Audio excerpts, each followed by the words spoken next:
नमस्कार, मैं हूं अनिल सिंघवी। इस साल के 8 महीने खत्म हो चुके हैं, लेकिन बाजारों में लगातार अस्थिरता बनी हुई है। रूस यूक्रेन युद्ध के बाद से ही दुनिया भर में रिकॉर्ड तोड़ महंगाई सबसे बड़ी चुनौती बनकर उभरी है और इसी वजह से अमेरिका के फेडरल रिजर्व ने अभी ब्याज दरों में राहत देने का किसी तरह का कोई मूड बनाया नहीं है। सवाल यह है कि अभी और कितनी बढ़ेगी अमेरिका में ब्याज दरें?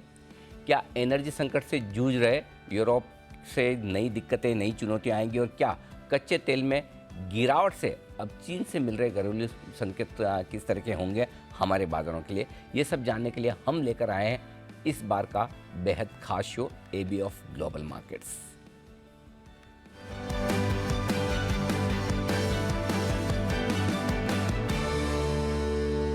और दुनिया भर के बाजारों के जाने माने विशेषज्ञ और एलिमेंट्स प्लेटफॉर्म्स के चेयरमैन अजय बग्गा साहब हमारे साथ कार्यक्रम में शामिल हो रहे हैं।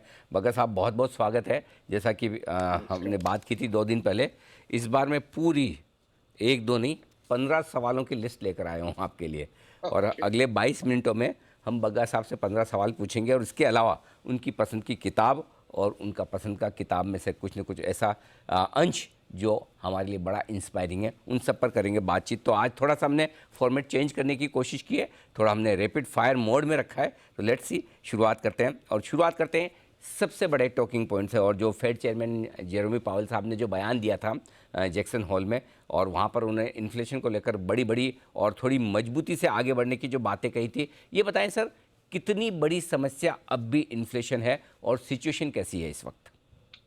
इन्फ्लेशन, अनिल जी, कल भी जो बयान आया है फेड की, लोरेटा मेस्टर करके क्लीवलैंड फेड की प्रेसिडेंट है, जी। उन्होंने यही कहा कि 12 महीने और इन्फ्लेशन की हमें दिक्कत दिख रही है। इस हम्म। साल के अंत तक 6% तक जाएगा और अगले साल तक 2.5-3% होने की उम्मीद है, अगर तेल की कीमतें और ना बढ़े तो। एक साल और की दिक्कत है। दूसरा बात यह है कि मार्केट बहुत कॉम्प्लेसेंट था। मार्केट ने जब जुलाई में इनका बयान आया, जिम पॉवेल का, तो ये सोच के शुरू हो गए कि अब रेट बढ़ाने की रफ्तार धीमी होगी। वो बहुत क्लियर है कि रेट जो मार्केट सोचा है 3.4%, एक्चुअली रेट 4% तक जाएगा अगले साल की शुरुआत तक, और वो ज्यादा अवधि तक रेट बढ़े रहेंगे। तो इसी कारण हमने देखा है पिछले शुक्रवार से जैक्सन होल स्पीच के बाद तेजी से अमेरिकन मार्केट गिरे हैं। बिल्कुल ठीक बात है। तो ये वजह है कि अमेरिकी बाज़ारों में तेज़ गिरावट 1000 पॉइंट की आई भी है। लेकिन अब ये बताइए सर कि इस साल पूरे 2022 के अब कितने बचे हैं? 3-4 महीने। 4 महीने में और कितनी ब्याज दरें बढ़ सकती है अमेरिका में? क्या अंदाजा है आपका? देखिए, 21 सितंबर को 75 बेसिस पॉइंट, हाँ, नवंबर में 50 बेसिस पॉइंट ठीक है। और 14 दिसंबर को आखिरी मीटिंग में 25। तो यहाँ से 1.5% और बढ़ जाएगा अनिल जी, 375 हो जाएगा हाँ, दिसंबर तक। और फिर फरवरी में एक रेट हाइक और आएगा जो 4% तक पहुंचा देगा। ये तो अभी डेरिवेटिव मार्केट दिखा रहा है कि इसके होने की बहुत स्ट्रॉन्ग प्रोबेबिलिटी है। तो ओके। 4 रेट हाइक, तीन तीन इस साल में, एक और इस अगले साल में। मतलब फरवरी तक एक बार और हो गया तो कुल मिलाकर 4% की मैक्सिमम यहाँ तक, यहाँ से और रेट हाइक हो सकती है। लेकिन जो हम अंदाज़ा लगा रहे थे कि भाई अगले साल के मध्य तक, जून जुलाई के आसपास से ब्याज दरें फिर से घटना शुरू होगी, क्या वो व्यू अभी भी बरकरार है या उसमें कोई बदलाव है? ये बताइए आप। देखिए, फेड ने तो बहुत स्ट्रेट कहा है, 3-4 उनके ऑफिशियल्स ने कहा है अगले साल रेट कट उन्हें नहीं दिख रहा। कल भी लोरेटा मेस्टर ने बहुत क्लियरली कहा कि 2023 में मुझे रेट कट आते नहीं दिखता है। और नील कश्करी ने भी पहले कहा पिछले हफ्ते। तो लगता नहीं कि होगा, but derivatives market, Anil ji, अभी भी हम देख रहे हैं कि जुलाई तक ये स्टेबल हो रहे हैं। 375 पे ज्यादा प्रोबेबिलिटी दिख रही है, जबकि हमारी जो है हमारा मैथमेटिक्स 4 दिखा रहा है। तो एक रेट कट जुलाई अभी भी दिखा रहा है डेरिवेटिव डेटा। तो अब देखते हैं 21 सितंबर को इसको क्लैरिटी मिलेगी, बट मुझे नहीं लगता 23 में कुछ होगा, क्योंकि क्रेडिबिलिटी बहुत गई है फेड की। और अब वो हॉकिश होके अपनी क्रेडिबिलिटी फिर से बनाना चाहते हैं। और इन्फ्लेशन का क्या होता है, second order, third order effect आ जाते हैं इकोनॉमी में, वो आने शुरू हुए हैं। तो उसके कारण आप बहुत चौकन्ने हैं। मुझे नहीं लगता जल्दी में रेट कट होगा। तो अगले साल होने की संभावना कम है, बट डेरिवेटिव मार्केट अभी भी जुलाई में एक रेट कट की संभावना दिखा रहा है। तो सर फिर ऐसे में आप कह रहे हैं फरवरी में लास्ट हाइक होगी, और पहले जो अंदाजा था कि मिड 2023 में ब्याज दरें घटना शुरू होगी, अब आप कह रहे हैं कि साल के अंत तक चांस कम है। तो फिर फरवरी जी। से लेकर दिसंबर 2023 तक क्या होगा? नहीं, वो फिर वेट करेंगे, ज्यादातर तो वेट करेंगे, इन्फ्लेशन को ओके। देखेंगे। इसमें हाँ। दो और तीर हैं जो उनके छोड़े हुए हैं। एक तो है जो डॉलर एप्रिसिएशन है, उसका इम्पैक्ट लगभग 1% का है इकोनॉमी पे, क्योंकि वो टाइटन कर रहा है इकोनॉमिक कंडीशंस को। जिस तरह से डॉलर भागा है 14% इस साल में, तो एक वो है। दूसरा जो क्यूटी है, जो क्वांटिटेटिव टाइटनिंग है, जो लिक्विडिटी वो निकालना शुरू किए हैं जून, जुलाई, अगस्त में 47.5 बिलियन डॉलर्स हर महीने निकाले। अब 1 सितंबर से 95 बिलियन, 95 बिलियन निकालने वाले हैं। तो सोचिए अनिल जी, अगले जो 15 महीने हैं, उसमें लगभग सवा ट्रिलियन या आप ले लीजिए 1.1 ट्रिलियन डॉलर्स तक लिक्विडिटी निकल सकती है, जिसका भी इम्पैक्ट एक 50 बेसिस पॉइंट, 75 बेसिस पॉइंट का हो जाता है फाइनेंशियल कंडीशंस को टाइटन करने का। तो ये जो दो एरोस और उन्होंने छोड़े हुए हैं, वो उन्होंने अभी तक लिए नहीं है, बट उसका इम्पैक्ट जैसे जैसे आएगा, तो फिर मुझे लगता है कि 4 सवा 4 तक ये रुक सकते हैं उस टाइम पे। हम्म। चलिए सर, तीर निकले हैं तो कहीं न कहीं तो निशाने पे लगेंगे, उसका इंतज़ार रहेगा। लेकिन ये बताएं कि इस वक्त फिर से जो बातें रह रह कर आती है कि अमेरिका रिसेशन में चले जाएगा, अम, या फिर दूसरे देश यूरोप के कोई रिसेशन में जा सकते हैं, क्या व्यू बन रहा है सर? कहीं कोई ऐसी संकट समस्या दिख रही है आपको? यूरोप में बहुत बड़ा संकट है, एनर्जी कॉस्ट के कारण, रशिया की जंग के कारण, सैंक्शंस के कारण। हम्म। और यूरोप बहुत बड़ा है, 10% दुनिया का उत्पादन यूरोप में है अनिल जी। तो 14 ट्रिलियन डॉलर साल का उनका जीडीपी है। अगर उधर रिसेशन आता है तो प्रॉब्लम दुनिया भर में होती है। हमारे भी काफी एक्सपोर्ट जाते हैं यूरोप को। लगभग 3.5 ट्रिलियन डॉलर्स का इंपोर्ट साइकिल है यूरोप का। तो अगर वहां पे कटौती होती है तो विश्व भर में इसकी प्रॉब्लम आएगी। बैंक ऑफ इंग्लैंड ने कहा है कि 5 तिमाही तक वो रिसेशन देख रहे हैं इंग्लैंड में अगले साल की शुरुआत से।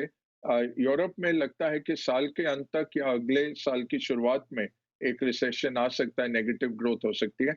अमेरिका का हमें 2024 में लग रहा है 23 तक बच जाएगा। नॉर्मली जब फेड रेट हाइक करता है तो 60% time Fed rate hike cycle में रिसेशन आता है। तो 6 बारी 10 में से रिसेशन आया है पहले, तो ये देखना है। और नॉर्मली क्या होता है, 12 महीने 24 महीने मार्केट अपने को संभाल लेता है जब रेट हाइक होते हैं। क्योंकि इकोनॉमी अच्छा कर रही है तभी रेट हाइक किए जा रहे हैं, ये रहता है। और 30वें महीने तक औसतन रिसेशन आता है। तो अगर ये गिने गणित तो फिर हो सकता है 2024 में अमेरिकन रिसेशन आए। 30% से 35% प्रोबेबिलिटी है कि 2023 के अंत तक अमेरिका में भी रिसेशन आ सकता है। ठीक बात है। तो रिसेशन के खतरे तो हैं, और यूरोप में ज़्यादा है। जिस यूरोप में जिस वजह से आपने बात की एनर्जी क्राइसिस की, मैं वही समझना चाहता हूँ कि कितना बड़ा एनर्जी क्राइसिस है ये, और वहाँ पर सिचुएशन कितनी ख़राब है इस वक्त, ये बताइए। और साथ ही साथ इसमें एक सवाल और भी जोड़ देता हूँ कि क्या वहाँ के छोटे देशों के लिए अब सर्वाइव करना मुश्किल हो जाएगा इस एनर्जी क्राइसिस के चलते? क्या कुछ हो सकता है सर? बहुत मुश्किल पेश आ रहा है अनिल जी, क्योंकि जो उनकी गैस की कीमतें हैं बहुत बड़ी हैं। आप देखिए यूएस में जो गैस $9 पे बिकती है, वो यूरोप में $75 की बिक रही है। और उनका साल दर साल अगर आप एनर्जी कॉस्ट देखें तो 8 से 10 गुना बढ़ गया है। दूसरा बात हो गई, रशिया ने जो गैस सप्लाई बंद कर दी या कम कर दी। ऑलरेडी वो 20% 40% पे चल रहा था, और अब 31 अगस्त से 3 दिन का उन्होंने मेंटेनेंस लिया है, देखते हैं खोलेंगे कि नहीं। तो इससे जो आम नागरिक को बहुत प्रॉब्लम है, और बिजनेसेस को, क्योंकि उनके कॉस्ट बहुत बढ़ गए हैं। तो ये राहत पैकेज है एक 280 बिलियन यूरोस का जो यूरोजोन ने जारी किया है। बट इसके कई गुना बड़ा पैकेज देना पड़ेगा। ब्रिटेन में भी यही इशू चल रही है। रहे छोटे देश, ऑलरेडी वो बहुत फ्रेजाइल थे, वहां पे और बड़ा संकट आएगा। और इसी हफ्ते यूरोजोन की बैठक होने वाली है। लगता है कि कुछ पैकेज लेके आएंगे, कुछ सब्सिडी बड़े देश छोटे देशों को देंगे और आम नागरिकों और बिजनेसेस के लिए एनर्जी की राहत दी जाएगी। पिछले हफ्ते उन्होंने डीलिंक किया, नेचुरल गैस और एनर्जी को डीलिंक किया। उससे हमने देखा गैस की कीमतें 10 से 25% वेरियस मार्केट में यूरोप में गिरी। तो स्पेकुलेशन बहुत है, बट ये तो कहना पड़ेगा 8 से 10 गुना अगर बिजली की कीमत बढ़ जाए, कैसे वो बिजनेस या कैसे वो हाउस होल्ड सर्वाइव करेगा। इतने अगर सोचो आप अपने यहाँ अगर समझो इलेक्ट्रिसिटी के गैस सिलेंडर के दाम अगर इतना 8-8 10 10 गुना बढ़ जाए तो मतलब हाहाकार ही मच जाएगा। ऐसे में सर बिल्कुल। अब चलो ठीक है उनकी समस्या है उनके पास ज़्यादा प्रॉब्लम है, लेकिन यूरोप के कोई अगर देश वेश फेल हो जाए या इतना एनर्जी क्राइसिस है, इसका असर हम पर भी आ सकता है क्या? आएगा तो कितना? देखिए 2008 में भी हमने सोचा था हम डीकपल्ड हैं, 60% हमारा मार्केट भी गिर गया, ठीक है हम्म वो हम्म फाइनेंशियल था। हम्म 2012 में जब पिग्स क्राइसिस आया, PIIGS जो यूरोप में लगा कि ग्रेक्सिट हो जाएगा, ग्रीस निकल जाएगा, तब भी हमारा मार्केट गिरा। 2013 में जब बर्नांके ने बोला कि हम टेपर करेंगे फेड, अब फेड से हमें क्या सीधा लेना देना, सारे इमर्जिंग मार्केट्स गिर गए। तो फ्लोज के कारण हम हो जाते हैं कनेक्ट, चाहे हमारी डोमेस्टिक इकोनॉमी बहुत स्ट्रांग है, भारत का ओवरऑल पहलू देखें तो हम बहुत स्ट्रांग है, बट ये फ्लोस के कारण हम लिंक हो जाते हैं। इस बार भी लिंक होंगे अनिल जी, अगर ये डीपर हुआ कट। और मार्केट का क्या है, अमेरिकन मार्केट में लग रहा है कि ये बेयर मार्केट की एक उछाल थी। पिछले 95 साल में अमेरिकन मार्केट में ऐसे 23 बारी ये बेयर मार्केट का रैली आया है और 18% नॉर्मली आता है। इस बारी 15% पे टर्न कर गया ये वापस। और तो संकट अभी कटा नहीं है, और ग्लोबल संकट आता है तो भारत से निवेश निकलता है, उसके कारण दूसरा आपके एक्सपोर्ट्स में हानि होने लग जाती है, ओवरऑल इकोनॉमिक कंडीशंस डिटीरियोरेट हो जाते हैं, उसके कारण हमें आता है। बट हम काफी वेल पोजीशन्ड हैं इन कंपैरिजन। और जैसे अगस्त के अंत में बहुत स्ट्रॉन्ग एफआई फ्लोज आए, जुलाई और अगस्त में वैसे ही आ रहे थे और एक दिन में 4,500 करोड़ आए। और आज भी 1 सितंबर के दिन हम देख रहे हैं कि हमारे मार्केट रैली कर रहे हैं, जब सारा एशिया 1 से 1.5% डाउन है। तो लगता है कि वो फ्लोज बरकरार हैं। अगर वो आते हैं तो भारत का असली मूल्य आ जाएगा मार्केट्स का। अदरवाइज हम भी नीचे जाएंगे बाकी सारे विश्व के साथ। ओके। तो ये आपके लिए कम से कम यूरोप से जो इम्पैक्ट आना होना है, लेकिन एक चीज़ जिसकी जिक्र काफ़ी समय से बात भी हो रही है कि शायद विंटर सीजन शुरू हो यूरोप में, उससे पहले रशिया यूक्रेन का ऑफिशियली कोई सॉल्यूशन आ जाए, क्या इसकी संभावना है? कम है अनिल जी, कम बहुत है। कम है। और अब क्या है, पुतिन ने ठान ली है। दूसरा, यूक्रेन उन पे आक्रमण कर रहे हैं अपना इलाका वापस लेने के लिए, हाँ हाँ। तो अभी तो वो रिट्रीट नहीं कर सकते। तीसरा है कि अमेरिका चाहता है कि रूस को उलझाए रखे, तो वो यूक्रेन के कंधे से ग्रेट गेम खेली जा रही है। तो अब नहीं होता, अब युद्ध विराम होना मुश्किल है। वॉर ऑफ एट्रिशन चलती रहेगी, छोटा छोटा। दुनिया ऑलरेडी सबकी अटेंशन से निकल गया यूक्रेन का मामला। अगर ये एनर्जी का इशू ना हो तो किसी को याद भी ना हो। यही है कि तेल और गैस की कीमत रोज दिखती है तो याद आता है ओ यूक्रेन में। नहीं तो रशिया को हानि हो रही है, यूक्रेन को हानि हो रही है, बाकियों का खर्चा हो रहा है, बट उनका जो स्ट्रेटेजिक इंटरेस्ट है वो मीट हो रहा है। तो अभी करार नहीं होते दिखता। ठीक बात है। कच्चा तेल, सर ये भी वोलेटाइल बड़ा हो रहा है, 95 से 105 की रेंज में एकदम बिल्कुल झूल रहा है। क्या लगता है सर कि क्या इम्पैक्ट कच्चे तेल की प्राइसेस पे होना चाहिए आगे चलते हुए, क्योंकि सारी बातें हो रही है कच्चे तेल को लेकर, न्यूक्लियर डील की भी बात की जा रही है, साथ ही प्रोडक्शन कट की भी बातें हो रही है, तो क्या ये समझा जाए कि कच्चे तेल की तेज़ी हो गई ख़त्म? अ, कहना मुश्किल है, क्योंकि यूरोप का जो गैस का उत्पादन निकल गया है, या गैस की जो उपभोक्ता थे वो अब तेल की तरफ जा रहे हैं। अब स्वीडन ने अपना पावर प्लांट खोला तेल जलाने वाला, यूरोप भी देख रहा है कैसे तेल से वो बॉयलर चलाए जाएं जो नेचुरल गैस से चल रहे थे, और वहां से बिजली बनाई जाए। तो हो सकता है विंटर में लौट के आए। अभी जो बिगेस्ट इशू चल रहा है कि चाइना का लगभग 7% कम खपत हो रही है तेल की, उससे पूरे विश्व में एक करेक्शन दिख रहा है। चाइना के जो नंबर आए वो भी कॉन्ट्रैक्शन में आए मैन्युफैक्चरिंग के। वो इश्यूज हम देख ही रहे हैं चाइना में सारे। तो ये उत्पादन तो समतल है। स्ट्रैटेजिक रिजर्व अभी भी यूएस निकालता जा रहा है, 22% अपना स्ट्रैटेजिक रिवर्स निकाल चुके हैं, रिजर्व्स निकाल चुके हैं। उसके बावजूद कीमतें 95 पे हैं। पिछले साल इसी टाइम पे 72 पे थे हम। तो जब तक 70-75 नहीं आता, आप कह नहीं सकते कि ये संकट टल गया है। ओपेक का की मंशा है कि प्रोडक्शन कट करके इसको टॉक अप किया जाए, बट ऑलरेडी वो अपने प्रोडक्शन कोटा से काफी कम उत्पादन कर रहे हैं। तो ऐसा नहीं है कि सऊदी अब काटेगा, बट सऊदी प्राइसेस कम लाएंगे। उन्होंने बहुत मजा लिया जब प्राइसेस बढ़ रहे थे। 9-9 डॉलर के प्रीमियम पे बेचा है भारत को तेल। अब लगता है अक्टूबर के लिए वो कटौती करके लाएंगे। तो कीमतें ठीक रहनी चाहिए। यही है कि यूरोप में क्या होगा वो बहुत तय करेगा। दूसरा चाइना में क्या होता है वो तय करेगा। परफेक्ट है सर।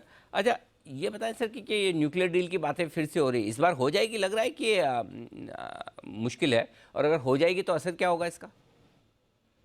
अगर हो जाती है तो तेल की कीमत थोड़ी नीचे आएगी, क्योंकि ऑलरेडी ईरान 1.7 मिलियन बैरल्स दिन के चाइना को बेचा है। कल बहुत इंटरेस्टिंग एक आंकड़ा आया, हमारे एक श्रोता ने लिखा मुझे ट्विटर पे, ब्लूमबर्ग के हवाले से खबर आई, मलेशिया जितना तेल उत्पादन करता है उससे ज्यादा वो एक्सपोर्ट कर रहा है चाइना को। जैसे मैं कह रहा था अनिल जी कि शिप से आता है, ईरानियन शिप आ जाते हैं इंडियन ओशन के बीच में, वहां पे कोई भी शिप शिप टू शिप ये ट्रांसफर हो जाता है। दोनों अपना ट्रैकिंग मैकेनिज्म ऑफ कर लेते हैं, पास आते हैं शिप, तेल आ जाता है मलेशियन टैंकर में, मलेशिया की पोर्ट एंट्री करके चाइना चला जाता है। तो छापा उस पे मलेशियन ऑयल का है, बट है वो ईरानियन ऑयल।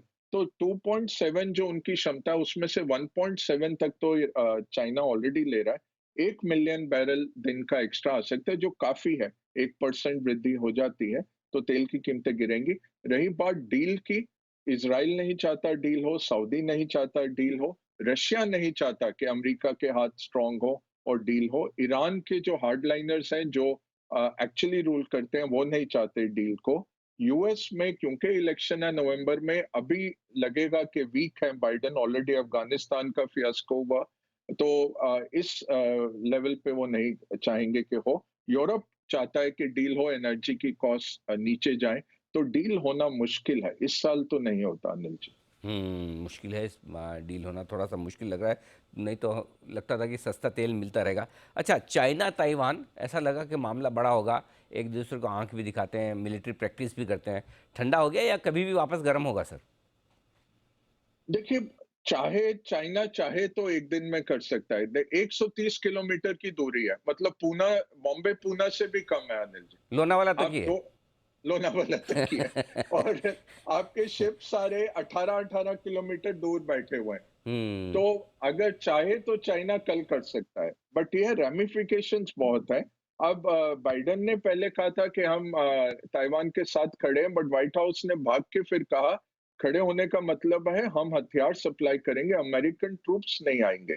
और यूक्रेन में जैसे यूएस ने हस्तक्षेप नहीं किया, वेस्टर्न ने नहीं किया, सिर्फ पीछे से उनको हथियार दिए, इससे चाइना का मनोबल बढ़ गया। अब 16 अक्टूबर को उनकी कम्युनिस्ट पार्टी की बैठक है जहां ताजपोशी होने वाली है। जी जिनपिंग तीसरे तीसरी बारी प्रेसिडेंट घोषित किए जाएंगे, जो अनप्रेसिडेंटेड है। माओ और डेंग के बाद जी ऐसे होंगे जिनको तीसरा टर्म मिलेगा।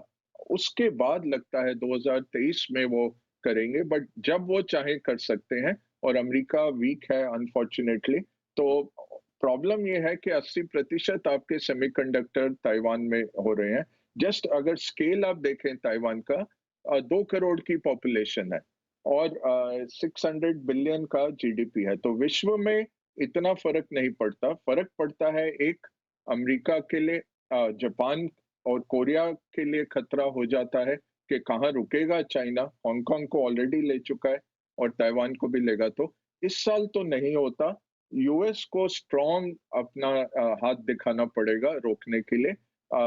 कोशिश तो होगी, आई एम श्योर उन्होंने ये सिनेरियो एनालिसिस किया होगा, बट अभी वीकनेस दिख रही है यूएस की। जब चाहे चाइना ले सकता है, करेगा नहीं, एटलीस्ट 16 अक्टूबर तक तो नहीं करेंगे। उसके बाद देखते हैं, जैसे 24 फरवरी को विंटर ओलंपिक्स खत्म हुए उसके बाद ही रशिया ने आक्रमण किया, ये करार था उनका। तो क्या ये अपनी ताजपोशी के बाद पहला काम ये करेंगे या फिर 23-24 तक वेट करेंगे, ये देखना पड़ेगा। ठीक बात है। अच्छा सर, अभी जो एक नया एक्सपीरियंस हम कर रहे हैं कि अमेरिका कितना भी ख़राब हो जाए जैसे, और उसके दम पर खुलते हम नीचे हैं, लेकिन उसके बाद हमारे लोकल फैक्टर्स हमारे अपने पैसे मजबूती देते हैं। क्या जो भारतीय बाज़ार अमेरिका के मुकाबले में बेहतर प्रदर्शन कर रहे हैं, ये जारी रहेगा? कैसे दोनों मार्केट को मिलाकर देखा जाए? नहीं, हमने बहुत आउट परफॉर्म किया है। देखिए यूएस -20 है, हम +3 हैं। तो चाहे आप देखिए अक्टूबर से सितंबर हम नेगेटिव ही रहे हैं ईयर ऑन ईयर नंबर अगर देखें, but overall relatively out perform कर रहे हैं क्योंकि डोमेस्टिक इकोनॉमी हमारी बहुत स्ट्रांग है। तो जो खाते हैं, बनाते हैं और यहीं पे पचाते हैं, उसका बहुत फ़र्क पड़ जाता है। हमारे एक्सपोर्ट सेक्टर अगर आप देखें स्पेशली फार्मा और आईटी, ये सबसे न्यूनतम परफॉर्मर्स रहे हैं इस साल और टॉप परफॉर्मर रहा है पावर, उसके साथ ऑयल एंड गैस कंपनियां, एफएमसीजी अच्छा किया है, मेटल अच्छा किया है और बैंकिंग सुदृढ़ है। तो ओवरऑल मैं यही फिर से कहूंगा कि डीकपलिंग मत सोचें, ये ना सोचें कि भारत एक टापू पे है और हम इससे विचलित नहीं होंगे। अगर ग्लोबल संकट आएगा और ये सुपर बबल का संकट है, कल ही ग्रैंथम ने अपना लेटेस्ट नोट लिखा है, वो बोल रहे हैं कि ये सुपर बबल था कि स्टॉक मार्केट, बॉन्ड मार्केट और हाउसिंग मार्केट तीनों ही भाग रहे थे कई सालों तक, उसका करेक्शन आया है। उसमें क्या होता है अनिल जी, 1929 में भी यही हुआ, 2000 में भी यही हुआ और अब 1974 में भी यही हुआ कि जो मार्केट गिरा उसका लगभग 50-55% रिट्रेस हो जाता है बेयर मार्केट रैली में। वही हमने देखा अमेरिका में होते हुए, 18% वापस आया मार्केट और फिर अब गिरना शुरू कर रहा है। तो वो उसने कहा है कि जब करेक्शन आती है बहुत डीप आती है इकोनॉमिकली और मार्केट वाइज, तो वो अंदेशा है। हमारा इतना प्रॉब्लम नहीं होना चाहिए, 2008 जैसा नहीं होना चाहिए और सबसे बड़ी बात उसमें है 12,000 करोड़ महीने के जो एसआईपीस आ जी। रहे हैं। ठीक बात है। तो ये सब कुछ है। अच्छा आप बताएं सर, आज की आपकी पसंद की बुक कौन सी बुक पढ़नी है? आज Anil ji overall portfolio management और फाइनेंशियल प्लानिंग पर किताब ली है क्योंकि हम्म। माहौल ऐसा है, लोग घबराए हुए हैं। तो लॉन्ग टर्म थिंकिंग की बड़ी हंसी मजाक की किताब है, अच्छा। जेएल कॉलिंस की है, the simple path to wealth करके। ओके। और इस बुक में से या कोई और आपकी पसंद का जो कोई कोट हो जो आपको बड़ा इंस्पायर करता हो? जी अनिल जी, इसमें उन्होंने लिखा है कि best way of making money is the stock market, क्योंकि शेयर बाजार दुनिया का सबसे शक्तिशाली धन निर्माण का उपकरण है। तो यह हमेशा ऊपर ही जाता है। हम में से किसी को भी ये कम लागत वाले इंडेक्स फंड में निवेश करें और उससे हम पैसे बना सकते हैं। तो मेन इनका क्या थ्योरी है कि अगर आप 10 साल, 20 साल, 30 साल का मार्केट को ट्रैक करें तो मार्केट ऊपर ही जाता है, हर वक़्त ऊपर ही जाता है। तो इससे आप ज़रूर बेनिफिट उठाएँ और निवेशित रहना है। मार्केट गिरे भी तो आप निवेशित रहिए। हम कभी नहीं टाइमिंग की बात कहते कि निकल जाइए, अभी कैश में आ जाइए, वो सब नहीं करना, क्योंकि जब मार्केट रिकवर करता है 2 हफ्ते में साल के रिटर्न दे देता है और 20 साल, 30 साल में अगर आपने 5-6 हफ्ते की रिटर्न खो दी, तो आपका रिटर्न लगभग आधा हो जाता है। यह मार्केट टू मार्केट होता है। तो ये कह रहे हैं कि आसान तरीका है स्टॉक से पैसे बनाने का, ज़रूर इसमें आप सम्मिलित होएँ और धीरज रखिए। जब इसमें इन्वेस्ट करना है, पेशेंस के साथ इन्वेस्ट करना। दिमाग न लगाएं, सिंपल इंडेक्स फंड में पैसा लगाकर छोड़ दें, उसमें भी आपकी अच्छी खासी वेल्थ बन जाएगी। तो पोर्टफोलियो मैनेजमेंट पे ये बहुत ही बेहतरीन किताब है जो आपको ज़रूर पढ़नी चाहिए। बग्गा साहब, बहुत बहुत धन्यवाद आपका, सारे थॉट्स, सारे विचार, सारे डायरेक्शन अंतर्राष्ट्रीय बाज़ारों पे और हमारे बाज़ारों पे दर्शकों के साथ शेयर करने के लिए बहुत बहुत धन्यवाद। तो ये था हमारे इस महीने का एबी ऑफ ग्लोबल मार्केट्स। अगले महीने फिर आपसे होगी इसी तरह के एक और बेहतरीन शो के साथ मुलाकात। धन्यवाद, नमस्कार।